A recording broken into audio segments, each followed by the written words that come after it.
Another day, another story. Woman awakens after 20 years in catatonic state.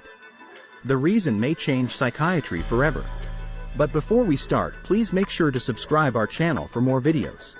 It was in the year 2000 when medical student Sanders Markx first met April Burrell. At that point, April had already been living in a psychiatric institution for nearly 6 years. Diagnosed with a severe form of schizophrenia at age 21. She was in what the medical world calls a catatonic state. 20 years later, Markx was now a doctor when he met her again and managed to save her, pulling her out of that state and back into the real world. Her story can potentially change how we approach and treat psychiatric patients. The catatonic state. April's family describes her as having been an extremely intelligent, curious, and clever child. Even as a young girl, she was already balancing her father's books and was voted valedictorian of her graduating high school class. Outgoing and cheerful, the straight A student was the definition of an overachiever. She was studying accounting at the University of Maryland Eastern Shore when, one night, her family received a call from her professors. In 1995, when she was 21 years old, April had experienced a traumatizing event. In order to protect her privacy, the details of this event are not being shared. This event suddenly brought on a state of psychosis.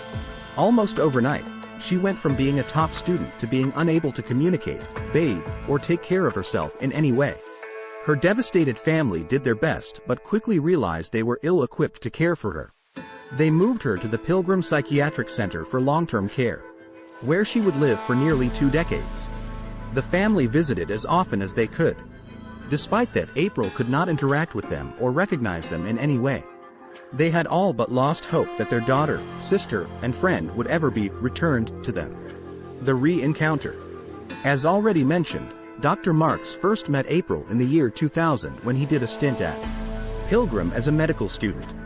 The son of 2 psychiatrists, Markx spent much time in his childhood around psychiatric patients, therefore, he wasn't afraid of them the way many people often are. He decided to study to become a psychiatrist himself. Of course, when he first met April as a student, he was unable to help her. 2 decades later, however, their paths crossed again. He suggested that one of his lab fellows go and spend some time at Pilgrim as he had all those years before. When the student came back, he spoke to Dr. Markx about the woman he saw there, who just seemed to stare. It was like deja vu because he starts telling the story, said Markx. And I'm like, is her name April? He immediately knew he had to help. With the family's consent, he ordered a full medical workup. Right away, in her blood work, he noticed that her immune system was producing an incredibly high amount of antibodies. These were attacking her body and, most importantly, her brain. They could see evidence in her brain scan that these were attacking her temporal lobes, which are implicated in schizophrenia and psychosis. The real cause. He believed the underlying cause of her trouble was lupus. This is an autoimmune disorder in which the immune system turns on its own body, producing many antibodies that attack the skin, joints, kidneys, or other organs. In April's case, however, the disease seemed to only be affecting her brain. With his team, they began an intensive immunotherapy treatment for neuropsychiatric lupus. The awakening. The treatment is not easy and requires the patient to take a month-long break between each of the 6 rounds. This is to allow the immune system to recover. Thankfully, April showed signs of improvement almost immediately. Using the Montreal Cognitive Assessment, they asked her to draw a clock. Pre-treatment, she was able to only draw what were essentially scribbles. By the 2nd round, she could draw a half clock. After the 3rd round, she could draw a nearly perfect clock. Still, however, she was unable to communicate. Some members of the team wanted to return her to Pilgrim, needing to fly home to his home country of the Netherlands. Markx was worried that they might take her back in his absence. On the day he was to fly home, he went to check on his patient before going to the airport. When he walked in, he didn't recognize April. It was as if an entirely different person was in there. It was as if she had suddenly just woken up. It didn't look like the person I had known for 20 years and had seen so impaired, Markx said. And then I look a little closer, and I'm like, holy yes. It's her. Family reunion. Her family, of course, was overjoyed. They got their daughter, sister, aunt, and cousin back. Something they never thought that they would achieve. She moved to a rehabilitation center, eventually reuniting with her family. When she came in there, you would have thought she was a brand new person, her brother Guy Burrell said. She knew all of us, remembered different stuff from back when she was a child. A bit frail and timid at first, she recognized all of her family members, even her now adult niece. She was hugging her family and laughing, something that they had been able to do with her in 20 years.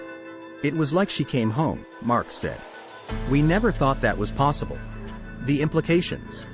Burrell's case can potentially change how we approach and treat psychiatric patients. It is possible that some cases of catatonia may be caused by autoimmune diseases that affect the brain. If this is the case, then treatments that target the immune system may be effective in treating these patients. After bringing back April, the medical team called the hospital system to identify more patients with the same antibody markers that she had.